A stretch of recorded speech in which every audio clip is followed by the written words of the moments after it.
और ये कथा सबको नहीं सुना सकते। नाम से आप समझ सकते इस कथा का नाम क्या है, यानी सुनने वाला अमर हो जाएगा। तो ये सबको थोड़ी सुना सकते हैं। माता ने कहा मैं किसी को नहीं सुनाऊंगी, आप मुझे एक कथा सुनाइए। आपने कितनी कथाएं मुझे सुनाई है। महादेव जी कहते ठीक है। तो कैलाश पर्वत की एक ऊंची शिला पर जाकर बैठते हैं, कल्पतरु वृक्ष के नीचे। महादेव जी कथा सुनाना आरंभ करने वाले हैं। उससे पहले महादेव जी पहली ताली बजाते हैं।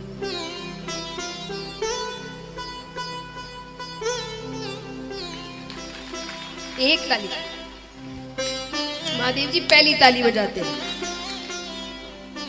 तो जितने भी जीव जंतु थे कैलाश पर्वत पर, वो कैलाश पर्वत छोड़कर जाने लगते हैं। क्यों? ताली का महत्व है। अब देखिए, वहां तो महादेव जी ने ताली बजाई, उनकी ताली का आदेश था सबको जाने का, सब समझ गए चले गए। पर आप सबको ताली बजाने क्यों कहा जाता है? आप कथा में जाओ, कीर्तनों में जाते हैं, कई बार कथा जो महाराज इत्यादि कर रहे होते हैं वो आपको ताली बजाने कहते हैं। गायक कलाकार जो गा रहे होते हैं वो आपको ताली बजाने को बड़ा कहते हैं। कुछ लोग तो तालियां बजाते, कुछ बड़े झुंझला जाते हैं, क्या बार बार ताली ताली।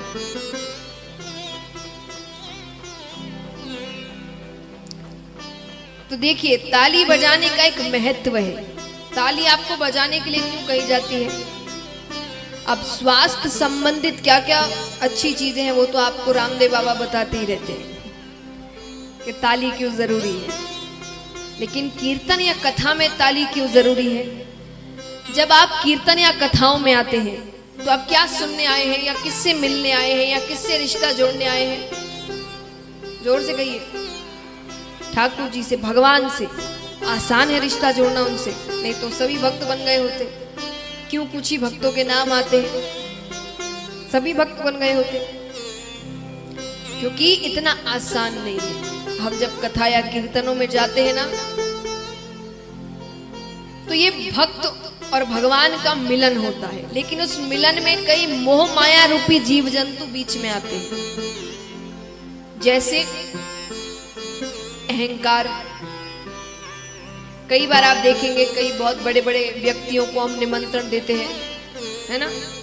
कोई धनवान व्यक्ति है, कोई बड़ी पोस्ट में है, तंत्री मंत्री इत्यादि है, और आते हैं तो शांत बैठे रहते हैं, चुपचाप एकदम।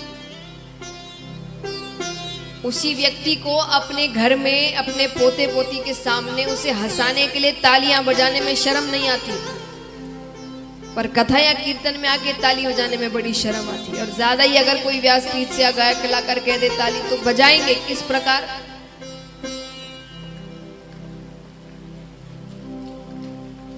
तो ये क्या है? अहंकार। जब हम भगवान के धाम में आकर भी अपने आप को बड़ा समझते हैं, तो अहंकार आपको ताली बजाने नहीं देता, और अहंकार होगा तो भगवान से कभी मिलन नहीं होगा। दूसरा, आलस्य। अब नींद तभी आएगी ना जब शांत बैठे रहोगे, ताली बजाते रहोगे, खुश रहोगे, कथा में ध्यान दोगे तो नींद नहीं आएगी। तो ताली आपके आलस्य को दूर करती है। तीसरा, कई बार हमारे आसपास ऐसे जीव जंतु बैठ जाते हैं जो खुद तो कथा सुनते नहीं, ना दूसरों को सुनने देते हैं। हर थोड़ी देर में सुपारी, सौंफ, पानी चाहिए।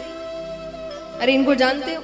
अरे हमारे रिश्तेदार हैं। अरे हमने इनको यहाँ सुना था। अरे वहां, अरे तो कथा तो सुन लो। फिर ये व्यक्ति कथा के बाद कैसे करते हैं पता है आपको? एक बार एक व्यक्ति ने 7 दिनों की कथा सुनी। वो और उसके मित्र दोनों ही सुनने वाले थे, पर मित्र को कोई काम आन पड़ गया, तो एक ही व्यक्ति सुन पाया।